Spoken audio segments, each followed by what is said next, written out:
सबसे छोटी इकाई जो हमारे हिंदी में सबसे छोटी इकाई होती है वो क्या होती है? वर्ण। क्या होती है? वर्ण।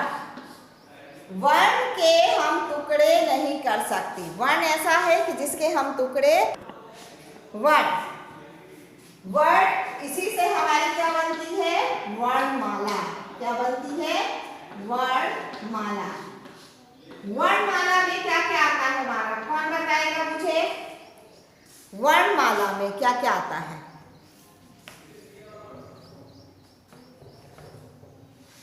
वर्ण समझ में आया? वर्ण मतलब होता है जैसे राम, इसको अगर हमने अलग किया तो इसका कोई अर्थ नहीं निकलता, इसीलिए सबसे छोटी इकाई क्या कहलाती है? वर्ण कहलाती है।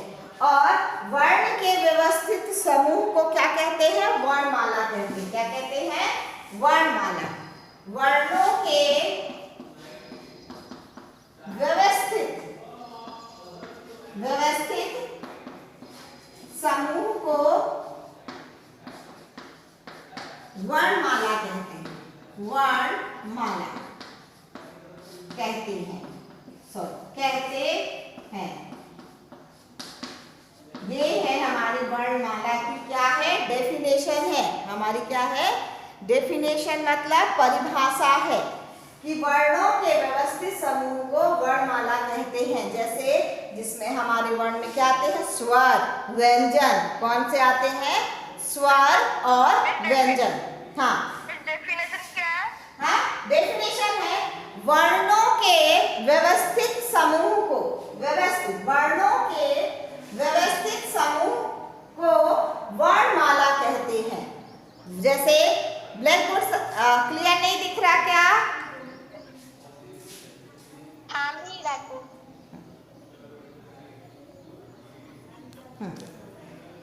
वर्णों के व्यवस्थित समूह को वर्णमाला कहते हैं। अब जैसे आपने पढ़ा है, स्वर पढ़े हैं। स्वर होते कि नहीं होते? स्वर और व्यंजन ही मिला के सारे शब्द वाक्य इस तरह बनते हैं। अगर हमने नर्सरी में आप आते हो, स्टार्टिंग में नर्सरी में आते हो तो सबसे पहले क्या शब्द बनाना सीख जाते हो? क्या शब्द बनाते हो? क्या ये बताइए मुझे।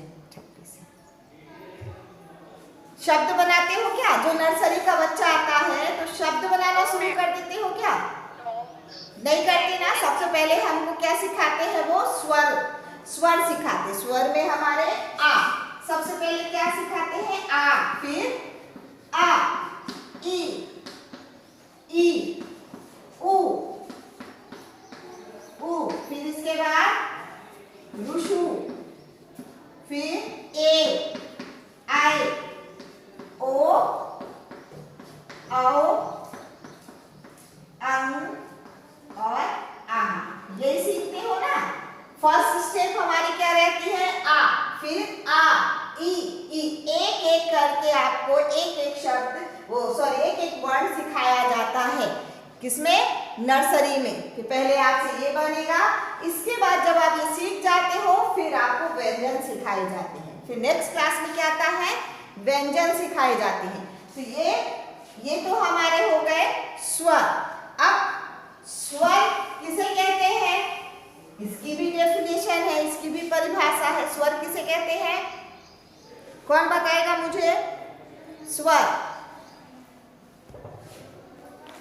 अभी आपकी मराठी में भी अभी वही वर्णमाला चालू है आपकी, पढ़ रहे हो उसी में, सेम वैसे ही रहता है, कोई फर्क नहीं है इसमें और उसमें। थोड़ा बहुत तो स्वर की परिभाषा बताइए, शायद डेफिनेशन बताइए कि स्वर किसे कहते हैं। किसे कहते हैं स्वर?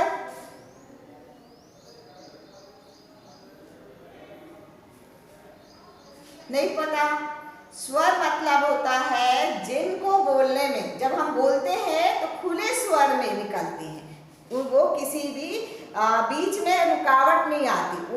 जब हम बोलते हैं स्वरों को तो उनको कोई रुकावट नहीं होती। हमारे पेट से ही निकलते ना। बहुत जब बातें करते हो तो कई लोग, मम्मी लोग कहती है इसके पेट में कितनी सारी बातें भरी हैं, ये थकता ही नहीं है, दिन भर बोलता रहता है, बातचीत करता रहता है। उसी तरह कहते हैं ना पेट से जो स्वर निकलते हैं हमारे बिना किसी रुकावट के निकलते, बिना किसी रुकावट बाधा के निकलते, वो क्या कहलाते हैं? स्वर कहलाते हैं। ये है स्वर हमारे कहाँ तक? यहाँ तक। कितने हैं? काउंट करो। एक कितने हैं? काउंट करके बताइए स्वर कितने हैं? काउंट कीजिए, काउंट करो। ये जिसमें मैंने ये बॉक्स बनाया है, कितने हैं स्वर हमारे? कितने हैं? 11 स्वर। कितने हैं हमारे? 11 स्वर हैं। बाकी हमारे बचा कितने? बचे कितने? 2 बचे ना हमारे। बाकी हमारे क्या बचे? 2 बचे हैं। वो कौन से हैं? आऊ और आहा, यही है ना। तो इसको हम हिंदी में क्या बोलते हैं? विसर्ग बोलते हैं। क्या बोलते हैं? विसर्ग। विसर्ग। इससे याद आ रहा होगा विसर्ग संधि जो इससे याद आता है जब मैं बोलती हूँ ना। तो ये क्या है हमारा? विसर्ग। और ये क्या है हमारा? अनुस्वार। क्या है? अनुस्वार। अनुस्वार। क्योंकि ये क्या है? आ में अम की बिंदी है, इसलिए ये क्या बनता है? अंग बनता है। इसी तरह ये आ, ये अनुस्वार है और ये हमारा विसर्ग हो गया। मिला के वैसे टोटल तो 11 हो जाते हैं, लेकिन अगर आपसे पूछा जाता है स्वर कितने हैं तो आप बोलोगे 11 स्वर है हमारे। कितने हैं? 11 स्वर हैं। और 2 जो है वो अनुस्वार और विसर्ग है। ये मत बोल देना कि 13 है। लिखने में तो हम पूरे लिखेंगे, पर वो हमारे क्या है? 2 नहीं है, सिर्फ 11 है। ठीक है। अब इसके बाद आता है हमारा व्यंजन। व्यंजन कितने होते हैं? कौन बताएगा मुझे? व्यंजन, व्यंजन कितने होते हैं?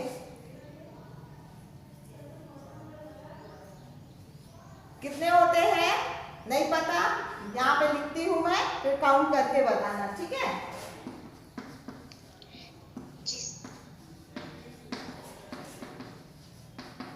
जिन वर्णों का उच्चारण करते समय सांस, कंठ, तालु आदि स्थानों के से रुककर निकलते हुए व्यंजन कहा जाता है।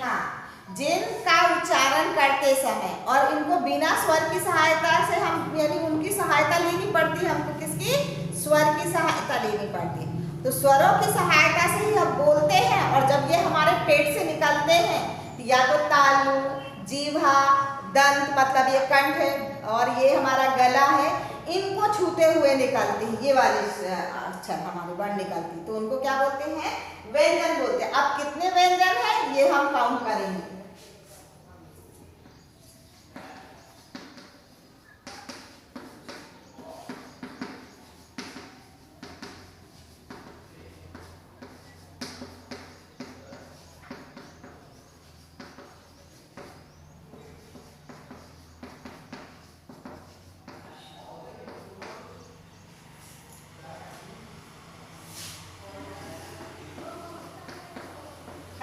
काउंट करके बताओ ये कितने हैं? ये काउंट करके बताओ सब लोग कितने हैं? यहीं पे हम देखेंगे, काउंट करके पता चल जाएगा हमारे स्वर कितने हैं। और 33 हुए ना? ठीक है, वेरी गुड। ये हमारे कितने हैं? 33। लेकिन इसके बावजूद भी आते हैं ना, हा के बाद देखो छ, त्र, ज्ञा भी आता है। आता है कि नहीं आता है? छ, त्र, ज्ञा। और एक और आता है श्र।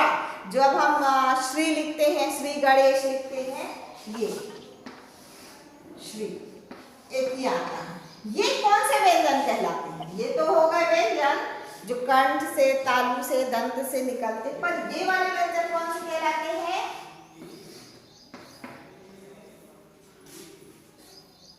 ये वाले व्यंजन कौन से कहलाते हैं? छ, त्र, ज्ञा और श्रा। इनको क्यों अलग रखा गया है यहाँ पे?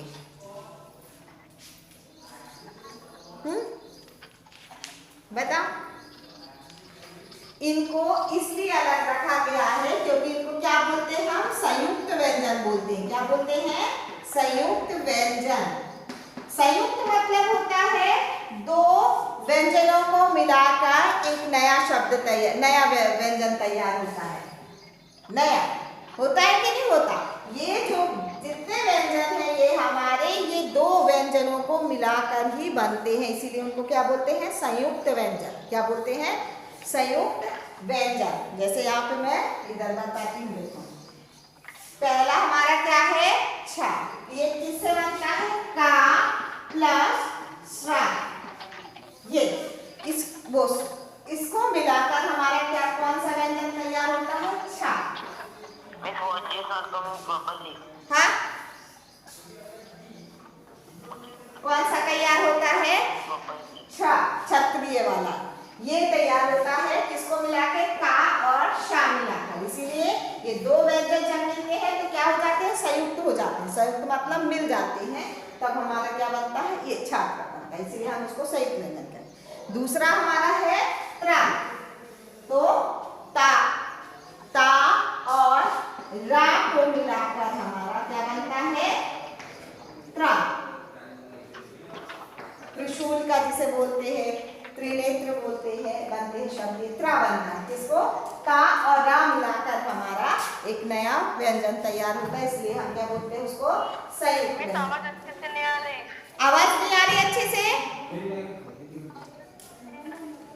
ता और रा, हाँ ता और रा, ये इधर का तो ता और रा मिला के हम क्या बनाते हैं, त्रा बनता है हमारा, तो वो भी संयुक्त हो गया।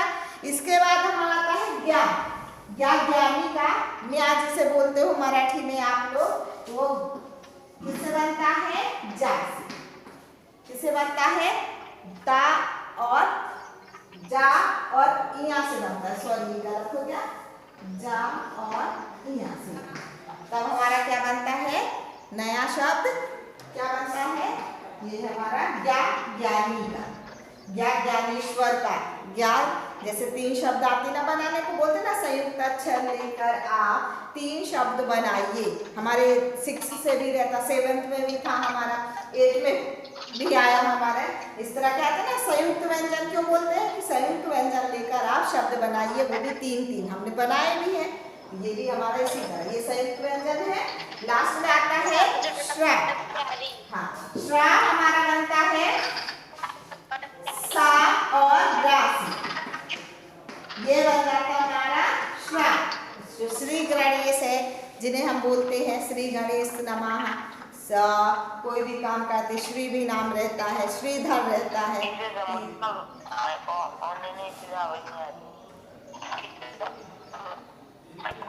सब मिला के टोटल वर्णमाला में कितने होते हैं, 52।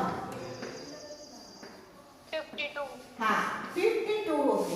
ये भी संख्या हमको आनी चाहिए। मराठी में अलग है, हिंदी में अलग है, तो थोड़ा सा आपको ध्यान रखना है कि हिंदी का अलग है इसमें और मराठी का अलग है, क्योंकि हिंदी में स्वर में आ आओ ऐसे करके 2 शब्द भी वो स्वर आ गए हैं, हिंदी में नहीं आए, लेकिन इसमें मराठी में आए हैं शब्द। तो हमारे ये भर आपको करना है कि वर्णमाला में 52 होते हैं, व्यंजन हमारे 33 होते हैं और संयुक्त व्यंजन मिला के हमारे 35 हो जाते हैं और स्वर हमारे 11 होते हैं। अगर अनुस्वार और विसर्ग को लेते हैं तो हमारे कितने हो जाते हैं, 13 हो जाते हैं। ठीक है,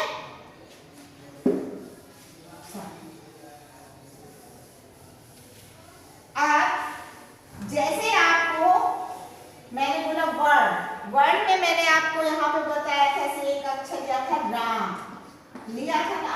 अब इसको जब हम अलग करते हैं तो इसका कोई मतलब नहीं होता, लेकिन ये अलग करना हमारा सही नहीं है। जब हम वर्ण अलग करते हैं, वर्ण मीन्स होता है एक एक शब्द और स्वर, मतलब व्यंजन और स्वर अलग करना। तो हम इसको कैसे अलग करेंगे, वर्ण विच्छेद इसका कैसे करेंगे, राम का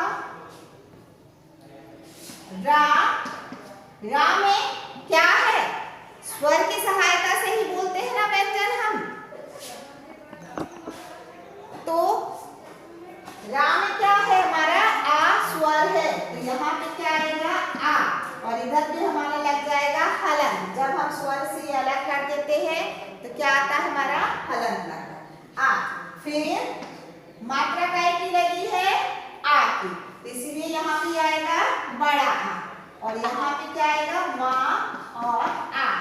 ये हमारा सही क्या है वर्ण विच्छेद है। किसी भी शब्द का सही वर्ण विच्छेद हमारा क्या होता है, उस शब्द में जो भी स्वर लगा है उसको हम अलग करके लिखें, और अलग करने के बावजूद अगर व्यंजन आता है तो उसके नीचे हमेशा हलंत लगाना पड़ता है, नहीं तो आपका ये क्या हो जाता है गलत हो जाता है। ठीक है, आए समझ में। और संधि विच्छेद अलग है। बहुत बच्चों ने पिछली बार जो पेपर दिया है मैंने संधि विच्छेद बोला था और उसने वर्ण विच्छेद कर दिया। कई बार बोला है बेटा जो भी क्वेश्चन दिया जाता है उसको पहले पढ़िए और बाद में उसका आंसर लिखिए, पर नहीं, आप अपना ही दिमाग चल लगाने लगते हो और वो पूछते भी नहीं हो कि इस क्वेश्चन में क्या करना है। ठीक है, चल अब स्वर में होते हैं तो स्वर के प्रकार में, स्वर जो हो गए हमारे, तो स्वर के कितने प्रकार होते हैं। एक होता है हमारा लघु स्वर, दूसरा क्या होता है कौन बताएगा। लघु स्वर के बाद कौन सा आता है, दीर्घ स्वर। दीर्घ स्वर। हाँ, दीर्घ स्वर। फिर इसके बाद दीर्घ स्वर के बाद संयुक्त स्वर। संयुक्त स्वर, संयुक्त नहीं आता है, लुप्त स्वर आता है, लुप्त स्वर। तीन होते हैं, ध्यान देना, तीन होते हैं, लघु स्वर, दीर्घ स्वर और लुप्त स्वर।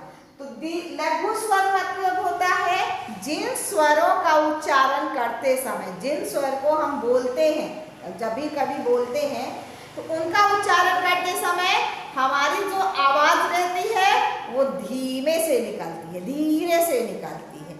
कैसे निकलती है, धीरे से, जैसे आ, ई, उ कितने होते ए, ऐसे हमारे कितने आते हैं, चार आते हैं। कितने आते हैं, चार। लघु स्वर में आ, ई, उ और ए, इनका जब हम उच्चारण करते हैं, उच्चारित कीजिए मन में, तो इनका उच्चारण करते समय जो हमें आवाज है जिसे तेज नहीं बोलनी पड़ती, धीरे से निकालती, आ, ई, उ, ए, मतलब स्वर हमारा कैसा रहता है, धीमा रहता है, इसीलिए हम उनको क्या बोलते हैं, लघु स्वर। ये कौन से स्वर है, छोटे स्वर है। जैसे हिंदी में हम क्या बोलेंगे, लघु को छोटा है और दीर्घ उसका अपोजिट मतलब बड़ा है। तो दीर्घ स्वर मतलब जिन स्वरों का उच्चारण करते समय हमें जोर से आवाज लगानी पड़ती है, तो वो हमारे किस में आते हैं, दीर्घ स्वर में। तो कौन से आते हैं जिनका उच्चारण करने में हमें जोर से लगाना पड़ता है, जोर से स्वर कौन से होते हैं, आ, हाँ, इधर लिखती, यहाँ पे जगह नहीं है, इधर, हाँ, कौन से हैं बताइए जल्दी से। आ, हाँ, फिर बड़ी, ई, ओ, बड़ा ऊ, हाँ, ए, छोटा ओ, आओ। इनको क्या है, हमें जोर से आवाज लगानी पड़ रही है। और जब ध्यान दो, यहीं पे मैं समझा देती हूँ, जब हम शब्द लिखते हैं, जैसे किसी ने बोला आंसर या कोई बोल रहा है, डिटेक्ट कर रहा है, डिटेक्टिंग करना होता है ना कि बोलता है और आप लिखते हो, उसमें देखो जब वो बोलता है तो जब उसकी आवाज अगर तेज निकलती है तो मतलब आपको कौन सी मात्राएं यूज करना है, बड़ी मात्राएं यूज करना है। और जहाँ पे धीरे से आवाज आती है वहां पे आपको छोटे स्वर यूज करना है। जैसे अगर मैं बोलूं कीता, क्या बोला, कीता, मतलब देखो आवाज कैसी आ रही, की मतलब छोटी आ रही है, धीमी आ रही है, तो मतलब मात्रा कौन सी बनेगी, छोटी। फिर ता मतलब स्वर कैसा जा रहा है, तेजी से जा रहा है, तो हम क्या करेंगे, ता में आ की मात्रा ता ब। इस तरह हम स्वरों का उच्चारण, शब्द का जब उच्चारण करते हैं तो स्वर भी उसी तरह आते हैं हमारे। उच्चारण करते समय क्या होता है, उसी तरह हमको इनके स्वर के उच्चारण करना पड़ता है। अगर स्वर ऊंचा आया तो हम बड़ी मात्राएं लगाते हैं उस शब्द में, अगर स्वर की आवाज नीची आई, धीमी आई तो हम उनमें धीमे यानी हमेशा छोटी मात्राएं लगाते हैं, जिसको छोटी मात्रा बोलते हैं ऐसे। और ठीक है, तो हमारे दीर्घ स्वर हो गए आ, ई, उ, ए, ऐ, ओ, औ। और लुप्त स्वर, लास्ट वाला क्या था हमारा, लुप्त स्वर।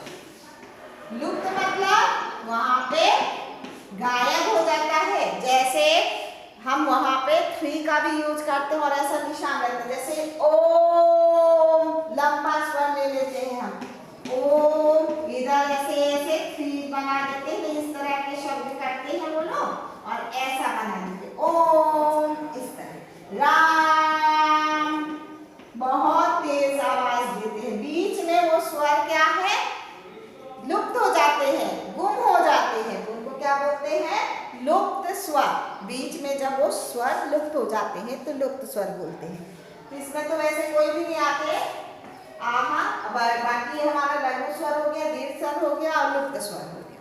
ठीक है, अब इसमें कुछ समझ में नहीं आ रहा हो तो बता।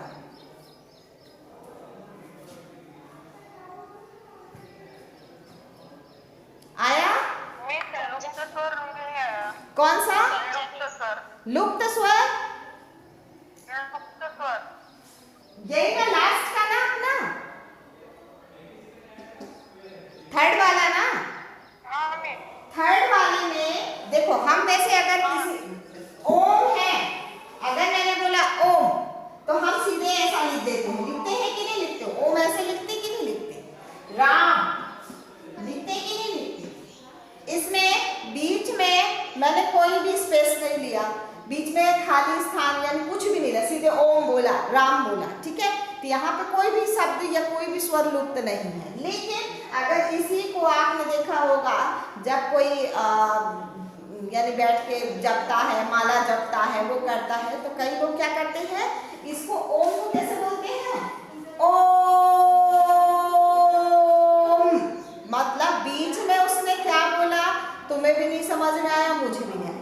ओम यानी किसी स्वर को बहुत तेजी से ले जाना और बीच में बहुत सारा जगह यानी बहुत सारी समय ले लेना। ओ राम, इसी तरह किसी का हम बोलते हैं आ जाओ, ऐसे करके बोलते हैं ना, तो बीच का कुछ पता ही नहीं चलता, तो उसके लिए इन्होंने यहाँ पे ऐसे 3 का डैश करके और ऐसा लिया है।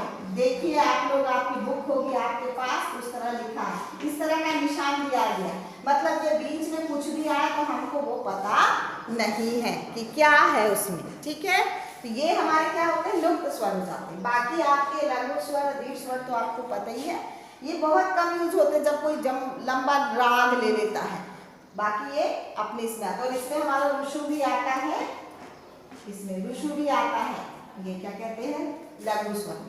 ठीक है, तो ये हो गए हमारे स्वर। व्यंजन आपको पता है, व्यंजन के भी प्रकार होते हैं। व्यंजन जैसे मैंने आपको बताया था, का, फिर चा, फिर ता और ता, कितने हैं, इसी तरह। तो कावर, इसको क्या बोलते हैं, कावर, इसको बोलते हैं चावल, इसको बोलते हैं टावल और इसको बोलते हैं तावल। मतलब इसमें आते हमारे काखा, गाघा, अंगा, चाचा, जाजा, इया, टाठा, डाढ़ा, जो मैंने आपको अभी लिखा हुआ था उसी तरह। तो और पावर, कितने हुए, 5 हुए।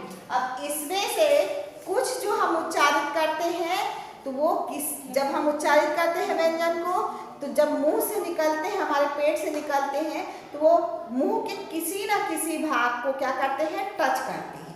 जैसे दंत को है, हाँ, स्पर्श करते हैं, स्पर्श करना जैसे हिंदी में बोलते हैं और इंग्लिश में टच करना बोलते हैं। तो जब हम निकालते हैं तो वो स्पर्श, उनको हम क्या बोलते हैं, स्पर्श व्यंजन बोलते हैं। क्या बोलते हैं, स्पर्श व्यंजन बोलते हैं, मतलब किसी ना किसी मुख में किसी न किसी भाग को छूना जब वो निकलते हैं। इसके बाद होते हैं फिर अतस्थ व्यंजन, मतलब वो किसी को भी नहीं छूते और ऐसे ही निकलते हैं, अतस्थ व्यंजन बोलते हैं उनको। अतस्थ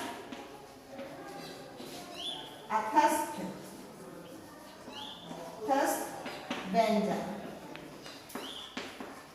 किसी न किसी भाग को वो छूते हैं, जब नहीं छूते वो स्पर्श में छूते हैं और इसमें नहीं छूते, वो सीधे निकलती है। और एक होता है हमारा ऊष्म व्यंजन, ये मैं नेक्स्ट टाइम आपको अच्छे से समझाऊंगी। ठीक है, नेक्स्ट जो वीडियो नेक्स्ट क्लास होगी जब हमारी, तब मैं इसके पूरे एक्सप्लेन करूंगी और एक एक आपको बताऊंगी। ठीक है, तो ये हमारे क्या होते हैं ऊष्म, मतलब जब हम इन्हें निकालते हैं तो गर्म हवा निकलती है मुंह से, पेट में जितनी हवा भरी ना वो सब बाहर निकलती है, तो उसको क्या बोलते हैं ऊष्म व्यंजन बोलते हैं। तो ये आपको पढ़ना है, होमवर्क है ये आपका कि इन तीनों के बारे में आपको जानकारी रखनी है। और नेक्स्ट टाइम हम जब पढ़ेंगे तब आपसे मैं पूछूंगी, फिर आप उसकी डेफिनेशन और कौन कौन से वो व्यंजन आते हैं वो आपको बताना है। ये आपका आज का होमवर्क है। ठीक है, बाकी कुछ नहीं आता समझ में तो जब क्लास चालू होती है तो आप उसमें पूछ सकते हो हमसे, तो मैं आपके जवाब दूंगी। ठीक है, नोट करते जाया करो, जो नहीं आया समझ में लिख के रख लिया, फिर जब नेक्स्ट टाइम अपन क्लास हुई तो आपको ध्यान आ जाएगा, अरे ये क्वेश्चन तो हमको पूछना है। ठीक है, थैंक यू बेटा।